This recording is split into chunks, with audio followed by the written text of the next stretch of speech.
Hola, muy buenos días. Tengan todos ustedes. Muchísimas gracias por estar aquí conectados. La verdad es que es un gustazo eh, estar de nuevo juntos. El viernes de la semana pasada tuvimos un muy buen webinar. Ojalá y les haya ayudado mucho en lo que ya se avecina, que son las inspecciones en frontera que vamos a estar teniendo por parte de las autoridades norteamericanas, CBP, USDA, etcétera. Les comento rápidamente, el día de ayer tuvimos también una videoconferencia con autoridades de aduanas americanas y bueno, más o menos está todo listo para que se inicien las inspecciones. De hecho, ANPAC les pidió la posibilidad o les preguntó la posibilidad de si se pudiesen diferir las inspecciones debido al famoso coronavirus y nos dijeron pues que no, ya tienen ellos todo listo, dicen, cuentan con suficiente personal para llevar a cabo las inspecciones, entonces esperemos que no haya ningún problema. Y bueno, estamos viviendo tiempos complicados, estamos viviendo tiempos diferentes. El coronavirus nos está haciendo extremar precauciones, tanto de higiene como de inocuidad, cosa que no es extraño en nuestra industria. Nuestra industria lo viene haciendo y ustedes lo vienen haciendo desde hace mucho tiempo, además de una manera excepcional, ¿no? Pero también esta situación nos está obligando a que estemos preguntándole y analizando al mercado cada vez con mayor frecuencia, ¿no? Está habiendo cambios muy repentinos en los mercados que tienen que ver con las tendencias de consumo y precios y demás. Es por ello que el día de hoy invitamos a un gran amigo, tanto en lo personal como institucional, como lo es Simon Stoppel, quien representa a uno de nuestros patrocinadores, que es ProducePay, para que Simón nos haga el favor de platicarnos acerca de las tendencias de consumo y precios de productos hortofrutícolas en el prácticamente único mercado que tenemos, que es los Estados Unidos. Por ello, me da muchísimo gusto de hacer una breve presentación de Simón antes de cederle la palabra. Y bueno, pues en tres renglones voy a intentar resumir la mucha experiencia y preparación que tiene Simón. Como ya lo comenté, Simón representa a ProducePay. Él es el director de alianzas estratégicas de esa empresa. Cuenta con más de 15 años de experiencia en roles directivos comerciales relacionados con la exportación de perecederos hacia los Estados Unidos. Simón es egresado del Tecnológico de Monterrey con una licenciatura en Ingeniería Industrial y posteriormente logró un posgrado en el Instituto de Tecnología de Massachusetts, el famoso MIT. Y bueno, tiene mucha experiencia en materia, repito, de comercio exterior, que sería muy extenso estarles platicando de lo mucho que ha hecho Simón. Preferimos mejor escucharlo. Así que Simón, bienvenido, muchas gracias y adelante. Buenos días a todos. Espero que todos estén bien, en compañía de sus familias y con fe de que vamos a salir adelante de esta situación que se presenta a nivel mundial. Muchas gracias, Alfredo, y muchas gracias a todo tu equipo, como siempre. Tienen un nivel de profesionalismo increíble y actitud, y como siempre me da mucho gusto saludarlos y estar con ustedes.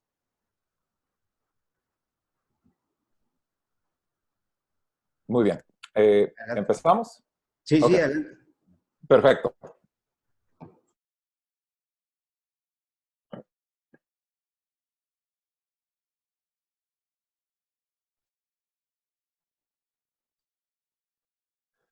Muy bien.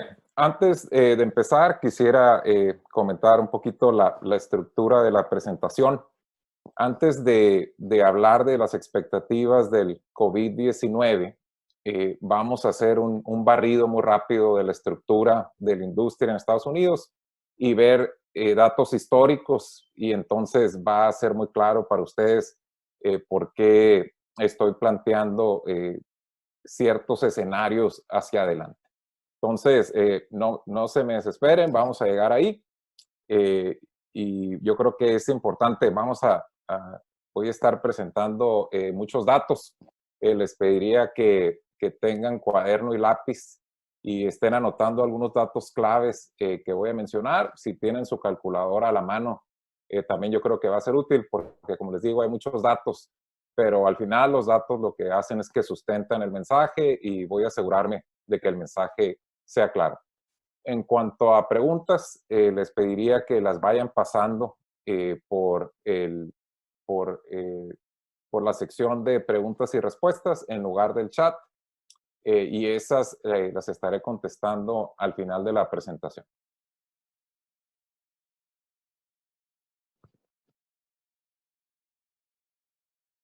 Muy bien, antes de empezar, brevemente quiero mencionar quiénes somos en ProducePay.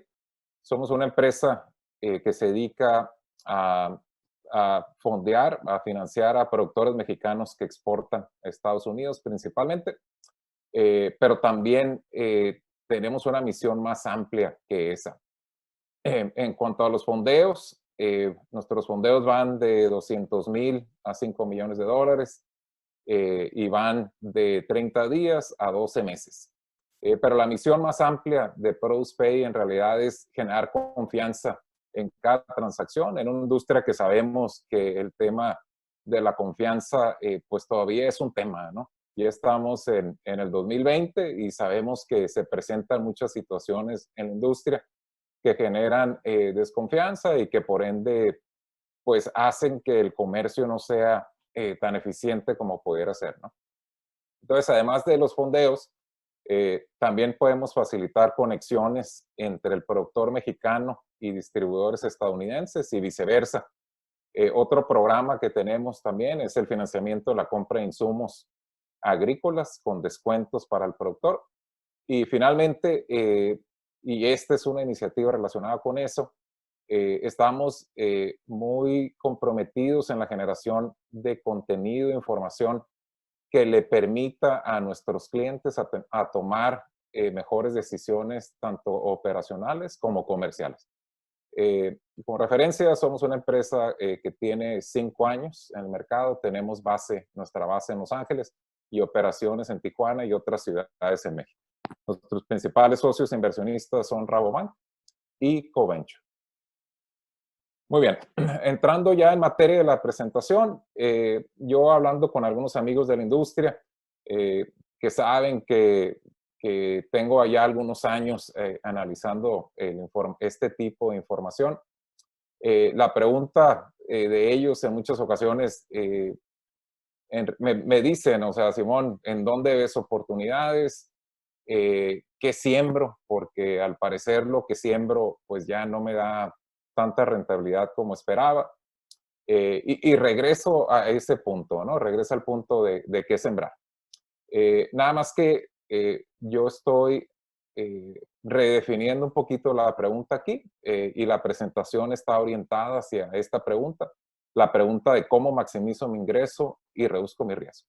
La parte de qué siembro yo creo que es relevante, aunque pues la mayoría de ustedes seguramente ya tienen muchos años y han desarrollado una expertise y un know-how en sus cultivos, ¿no? Entonces no es tan fácil migrar a otro cultivo o inclusive migrar la operación a otra región.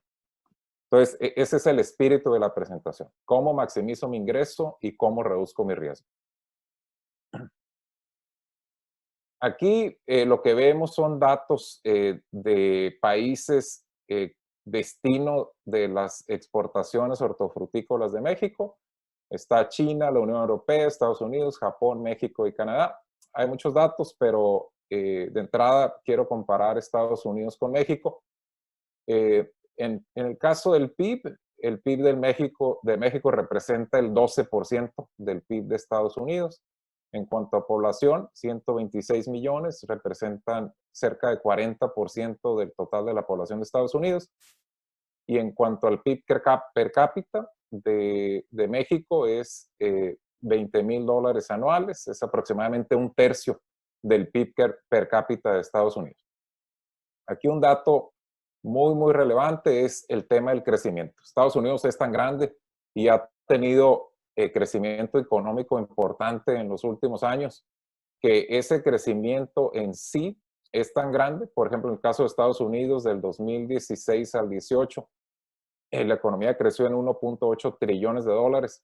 Si comparamos ese crecimiento contra el PIB total de México, representa en 2 años, ese crecimiento representa cerca de 75% del valor total del PIB. De ese tamaño es la economía de Estados Unidos y de ese tamaño es el crecimiento de la economía en Estados Unidos. Otros países son grandes y con crecimientos importantes. En el caso de China y la Unión Europea, pues aquí vemos el tamaño del PIB, el tamaño de la población y el PIB per cápita, pero no me voy a enfocar a ellos porque pues sabemos que en el caso de los productores de ANPAC estamos hablando de productos altamente perecederos y los mercados destino principal pues son Estados Unidos, México y Canadá. En el caso de Canadá pues es una economía inclusive más pequeña que la de México y con crecimientos pues muy pequeños, ¿no? Bueno, entonces la pregunta es, ¿a qué mercado apostarle? Lo que vemos aquí son importaciones hortofrutícolas de los principales países destino para los exportadores mexicanos en miles de millones de dólares. Serie 2016-18, sin sorpresa, el importador más grande de productos hortofrutícolas del mundo es Estados Unidos, con cerca de 30,000 millones de dólares. Le sigue Alemania, Reino Unido, China y así. Luego, si nos vamos a la parte del crecimiento, que también es aquí crítico para este análisis, pues Estados Unidos es, después de China, el país con más crecimiento. Del 2016 al 2018, creció en 2.8 billones de dólares. Como referencia, las exportaciones totales de México a Estados Unidos representan 14,000 millones de dólares. Entonces, en 2 años, Estados Unidos crece 3,000 millones de dólares comparado con una exportación total de México de 14,000 millones de dólares. Entonces, 20% es ese porcentaje. Ok, entonces entremos en materia con información, un resumen de lo que es el mercado de Estados Unidos en la cuestión hortofrutícola. El mercado vale 73,000 millones de dólares a precios de menudeo. Si lo quieren convertir a precios de shipping point o punto de embarque, la división es más o menos entre 3. Por categoría, el consumo es mitad y mitad, en lo que son verduras y frutas. Y por lugar de consumo, y este es un dato súper relevante, sobre todo en el contexto de lo que estamos viviendo, la mayor parte del consumo de frutas y verduras es en casa. 86% es en casa, 6% en restaurantes y 8% en otros canales, como lo serían cafeterías institucionales, ese tipo de empresas. Ok, entonces ese es el mercado total. Ahora, si nos vamos al mercado en específico de autoservicios, autoservicios representa cerca del 90% del total de consumo. Entonces está relacionado este tema de que la mayor parte del consumo es en casa. Entonces, 90% del consumo hortofrutícola es en autoservicios. Y ese mercado vale 62,000 millones de dólares a precio de menudeo. En cuanto a orgánico versus convencional, en promedio podemos, para simplificar, que el orgánico representa 10% del total valor del mercado. En verduras en específico es 11% y en frutas es 7%. Ok. Luego, otro dato muy relevante. Hoy en día, solo 15% de los consumidores en Estados Unidos compramos en línea perecederos, comparado contra un casi 90% para productos que no son alimentos en general. Entonces, este número va a cambiar y va a cambiar rápido por la situación actual, además de que pues todas las empresas de tecnología que están entrando en el negocio, ¿no? Amazon es la gran apuesta que está haciendo y ya está cambiando la dinámica de la industria, aunque hay otros jugadores, Instacart, por ejemplo, y otras empresas que lo que hacen es que compran por uno y entregan a domicilio. Entonces, este dato es súper relevante. ¿Por qué? Porque, otra vez, más gente se queda en casa, eso representa más consumo, y si hay mecanismos que facilitan la compra y la entrega de ese producto, pues eso debe tener un impacto positivo en la demanda. Muy bien, entrando en materia de lo que es consumo, aquí lo que vemos es ocasiones de consumo eh, por cada persona por año. Entonces aquí estoy marcando los productos de interés para esta presentación, tomates y pimientos. El producto de más consumo son las papas, y ahí es donde vemos las papas fritas en los restaurantes de comida rápida. Entonces, los tomates es un producto de alta penetración, pero aún así es más o menos como la mitad de la penetración que tienen las papas. Y los pimientos es un producto con mucho menos penetración. Los pimientos en sí representan más o menos la mitad del consumo de lo que serían tomates. Entonces, esto es relevante porque esto quiere decir que los productos que tienen menos penetración, ahorita vamos a ver datos más específicos, tienen la opción de crecer al crecer la penetración, no únicamente si crece la población, por ejemplo. Muy bien, indicadores globales por categoría. Aquí otra vez vemos el tamaño total de la categoría de hortofrutícolas en autoservicio, 62,000 millones de dólares, con un crecimiento de 2.3%. Digo, esto es interesante porque pues, Estados Unidos es una economía madura, pero con crecimiento económico y crecimiento poblacional. Entonces, el 2.3% en general, pues es sustancial. Muy bien, indicadores de las 10 principales verduras y aquí estoy enmarcando los productos de interés. Vemos tomates y aquí se ve lo que les comentaba con un porcentaje de penetración o porcentaje de casas comprando ese producto de 79%, o sea, la mayor parte de la población ya lo consume. Y pues vemos un crecimiento contra el año pasado en autoservicio de 0.3%. En pimientos, la penetración ya baja a 68% y en pepinos es más baja aún, a 59%. Los crecimientos en pimientos no despreciable, 3.3%, y en pepino muy similar, en 3.4%. Aquí como referencia les pongo esta tabla de algunos frutales simplemente para comparar el porcentaje de penetración y las tasas de crecimiento. Entonces, por ejemplo, fresas tienen una penetración de 65, aguacate 50, arándanos azules 46 y frambuesas 27. Esto quiere decir que estos productos con penetraciones más bajas, sobre todo si se posicionan en el mercado con atributos de salud, tiene un potencial enorme de seguir creciendo, ¿no? Entonces, esta es una pregunta recurrente que escucho. ¿Qué tanto más puede crecer el mercado de los aguacates? ¿Qué tanto más pueden crecer el mercado de los berries? Y la pregunta es, pues el potencial está ahí, pueden crecer mucho más, depende mucho del tema este de los atributos y obviamente de la parte de la mercadotecnia.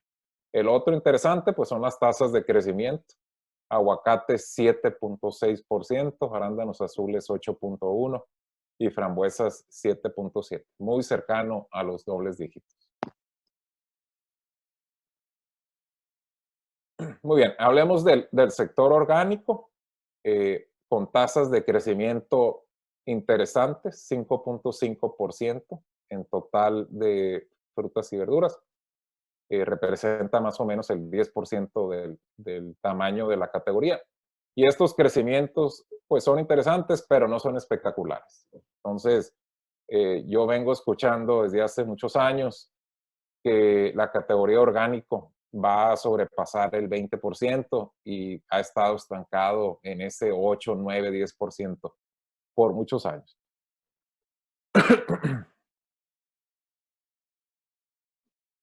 Muy bien, ahora, si nos enfocamos en las 10 principales verduras y frutas orgánicas, los tomates no pintan, por decirlo así, ¿no? Antes de los tomates vemos ensaladas, manzanas, zanahorias, fresas, plátanos, etcétera.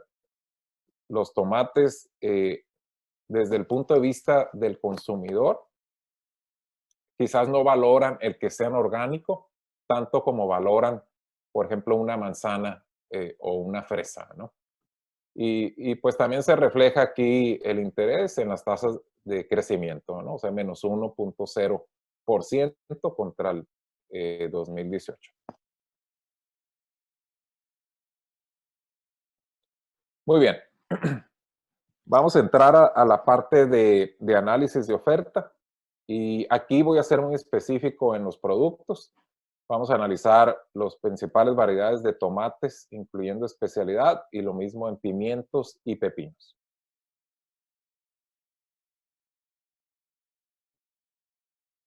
Bueno, esta tablita tiene mucha información, no se asusten, ya que les explique aquí cómo leerla, van a ver que es muy sencillo.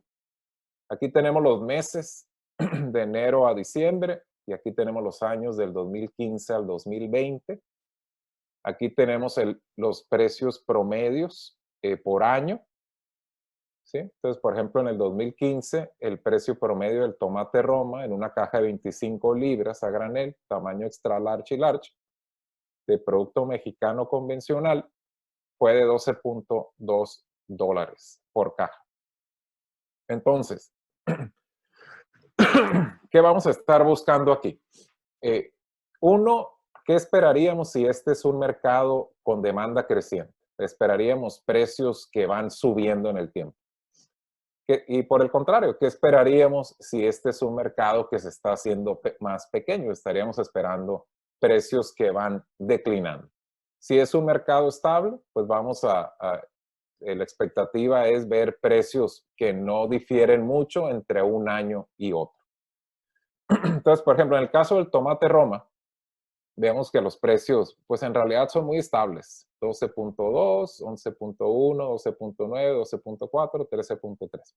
Este dato pues no es significativo porque únicamente incluye 3 meses. Entonces, desde ese punto de vista vemos precios estables. Ahora, ¿qué otra cosa podemos buscar aquí en la gráfica?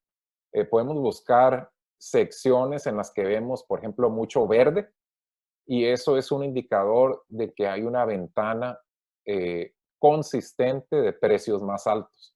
Entonces, por ejemplo, aquí vemos que el verde se repite en los diferentes años y vemos ya los promedios. Podemos comparar 15.4, 15.8, 20.1 contra este promedio. Entonces, claramente, pues sigue habiendo una ventana aquí en lo que es tomate Roma. ¿Sí? Y por el contrario, donde ven mucho rojo, pues es una ventana de precios bajos.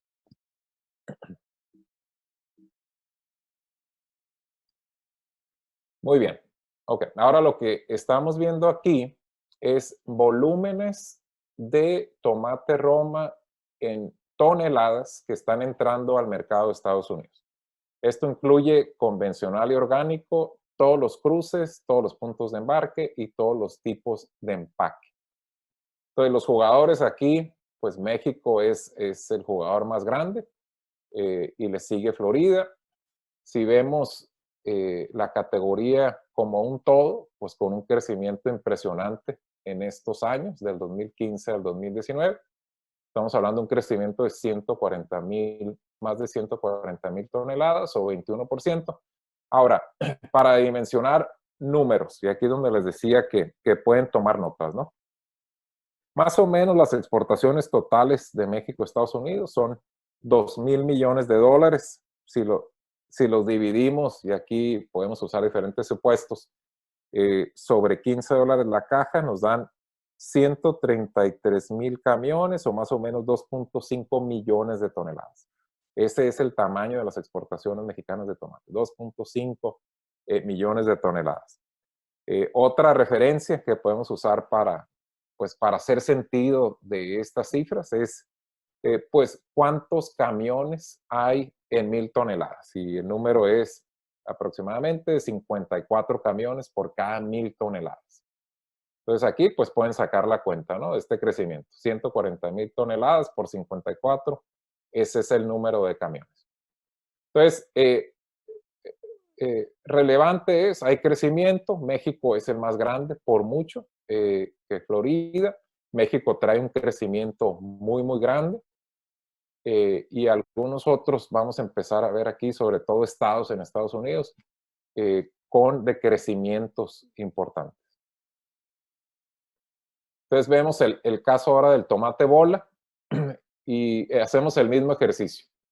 Entonces aquí precios relativamente estables, salvo el 2017, en donde los precios promedios se fueron a $15.6 la caja. Y si analizamos el tema de la estacionalidad, pues es muy parecida a la del tomate romano. Lo que es octubre, noviembre, diciembre, pues es una ventana clara todavía en la que hay mejores precios, ¿no? Y por acá, pues vemos el mapa, por decirlo así, o la gráfica o la tabla pintada de rojo. Muy bien, entonces analicemos volúmenes otra vez. Ahora sí, pero específico a lo que es tomate bola. Aquí la categoría como todo, con un decrecimiento muy importante, 260,000 toneladas o menos 16%. Inclusive México, con un decrecimiento de 10%, pero algunos de los estados en Estados Unidos con decrecimientos mucho más significativos, ¿no? Florida, casi 130,000 toneladas hacia abajo. California Central, casi 40,000 toneladas hacia abajo y así. Sí, este es un tema recurrente que vamos a ver en el transcurso de la presentación. Muy bien. Eso fue los tomates. Brinquemos a los pimientos. Estos son pimientos verdes en empaque 1/9. Otra vez, es producto convencional. Producto mexicano. Tamaños large a extra large. La serie de los pimientos verdes se ve diferente. Aquí, por ejemplo, hay más volatilidad en los precios de un año con otro.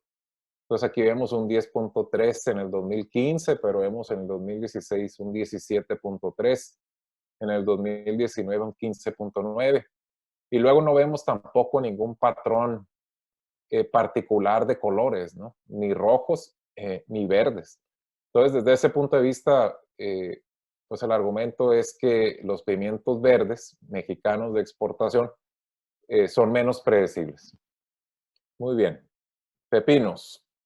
Estos son pepinos americanos o slicer. La historia es muy parecida, precios muy estables, excepto pues en lo que va este año, alrededor de los $13. Y también con algunas ventanas, sobre todo esta ventana del mes de julio, agosto, septiembre, con precios interesantes. Muy bien, entonces ahora sí, brinquemos al impacto del coronavirus o los impactos esperados del coronavirus en el corto, mediano y largo plazo. Aquí lo que vemos es un crecimiento de la demanda en autoservicio. Esta es la semana del 15 de marzo de este año contra el año anterior. Este es un crecimiento en volumen en autoservicios en Estados Unidos. Entonces vemos pues crecimientos increíbles. Papas 72%, casi naranjas 61%, cebollas, mandarinas, etcétera. Los tomates también vieron un crecimiento en autoservicios bastante alto, 43.2%. Entonces, eso es y digo, es claro por qué, digo, todos estamos en casa, ha habido compras de pánico y el simple hecho de estar en casa hace que la gente consuma más perecederos. Muy bien, entonces, hacia adelante, ¿qué podemos esperar? Entonces aquí tengo listadas variables relevantes y aquí tengo el periodo en tiempo de 1 a 3 meses, de 4 a 6 y del mes séptimo en adelante. Entonces la variable más gente quedándose en casa, pues esto es una pregunta que pues todo el mundo nos hacemos, los expertos nos dan diferentes respuestas, pero en realidad nadie sabe con seguridad cuánto tiempo y cuánta gente permanecerá en casa. Y mientras más dure esto, es muy probable que más gente termine quedándose en casa. ¿Por qué? Porque ha habido un periodo de adaptación en la que mucha gente pues ya ha demostrado que puede trabajar de casa o que puede estudiar de casa. Entonces, mientras más dure esta situación, pues más probable es que un número mayor de gente termine estudiando o trabajando en casa. Pero eso es una gran incógnita, ¿no? Entonces sabemos que en el corto plazo, pues el impacto es enorme, ¿no? El punto 2 es más y mejores opciones para comprar en línea. Aquí no hay vuelta de hoja. Todos los grandes jugadores y algunas empresas nuevas están en el mercado ya y algunos otros entrando y revolucionando todo este tema, ¿no? Tenemos opciones desde compra en línea o alguien puede comprar por nosotros, nos pueden entregar en casa o podemos pasar y recoger en la tienda. Eh, esto, si recuerdan, solamente 15% de los consumidores en Estados Unidos estamos comprando fruta y hortaliza en línea, comparado contra un 90% en productos no perecederos. Entonces, el tamaño de la oportunidad es enorme. Muy bien, brincando a conclusiones. Acerca de los mercados, y hablando en específico de Estados Unidos es un gigante y así es como hay que verlo porque eso es un gigante, es un monstruo de consumo e importaciones. Además, con producciones decrecientes en la mayoría de los productos que vimos en esta presentación. Y las razones son varias y conocidas. Van situaciones como la falta de mano de obra, la falta de agua, situaciones regulatorias en los estados, el valor, por ejemplo, también de la tierra aquí en Estados Unidos. Mucha gente prefiere vender sus tierras a emplearlas para cultivar. Y un tema generacional también, ¿no? Los jóvenes pues no tienen mucho entusiasmo en continuar con las empresas de sus padres, ¿no? Entonces, ese es un punto relevante. El otro es que en el corto y mediano plazo, esta situación del COVID-19 es muy claro que estimulará la demanda aún más. El punto 2, la Unión Europea y China son mercados grandes y crecientes en los que se ve oportunidad, pero pues sabemos que el tema de la vida en aquel es muy relevante, ¿no? Y estos productos que manejan los productores de ANPAC pues son altamente perecederos. Y finalmente México, pues es un mercado débil, es un mercado relativo a Estados Unidos, un mercado pequeño, pero también un mercado con crecimientos negativos, ¿no? Una economía que se ve muy débil. Muy bien, conclusiones acerca de los productos que analizamos aquí. En general, son productos con penetración en casa media alta, alta los tomates y podemos pensar media los pimientos y los pepinos. Entonces, quizás en los tomates hay menos oportunidad de crecimiento por ese lado, pero más en el caso de los pepinos y de los pimientos. Aquí un tema importante es cómo se posicionan estos productos desde el punto de vista de los atributos de salud. Sí, entonces, por ejemplo, los pimientos, un pimiento rojo provee 170% de la dosis diaria recomendada de vitamina C y es algo, pues un atributo que en situaciones actuales es súper importante, ¿no? Así como se han posicionado las moras y así como se han posicionado los aguacates con atributos de calidad, estos tres productos pudieran posicionarse de esa manera también, ¿no? El punto 2 es, como vimos, en general vemos que los precios son estables a través de los años. Y en algunos de los productos vemos todavía esas ventanas de precios claras, ¿no? Esas ventanas de oportunidad. El punto 3 tiene que ver con el tema de diversificación de riesgo y el usar, si quieren hacerlo de una manera más científica, la tabla de correlaciones para armar ese portafolio de cultivos. Finalmente, acerca de qué hacer, conclusiones, y hablando en específico de información de mercado como las que les estoy proporcionando aquí, esta es una de las iniciativas importantes en ProducePay. Y si se fijan, pues seguramente algunos de ustedes o muchos de ustedes reciben información de precios del USDA a través de nuestro boletín diario y de nuestro portal. Es gratuito. Y tenemos otras iniciativas que lo que buscan hacer es transparentar los mercados e identificar oportunidades. Entonces, el mensaje aquí es: usa la información. ¿Para qué? Para decidir qué, cuándo y dónde sembrar. O sea, de regreso a la pregunta original, hay información, esta información se las estoy presentando aquí. 2, para medir el desempeño de sus distribuidores. Igual, nosotros tenemos una iniciativa que busca generar esta información. Y 3, para construir portafolios de cultivos. Finalmente, conclusiones acerca de qué hacer. Quizás de las recomendaciones más importantes que pudiera hacer tienen que ver con el tema de la ejecución. Tener una obsesión con la ejecución. Ahora que he estado en ProducePay y he podido ver situaciones con prospectos y con clientes actuales, vemos que pues algunos productores lamentablemente todavía carecen de cuestiones básicas, ¿no? O sea, cuestiones como un presupuesto detallado con unitario y actualizaciones periódicas. O sea, ¿cuál es mi unitario de consumo de agua, de fertilizantes, de agroquímicos? Y si hay desviaciones, ¿a qué obedecen esas desviaciones? En el punto 2 y relacionado con el punto 1 es, pues, sistemas de información para poder que esas mediciones sean más fáciles, más ágiles, más completas y que nos lleven a esa mejora continua. Y finalmente, igual un tema que he visto aquí en mi estancia con ProducePay es la no existencia de un plan de contingencia. ¿Y a qué me refiero con eso? Me refiero, por ejemplo, ¿cuál es el plan de contingencia en el caso de un recall?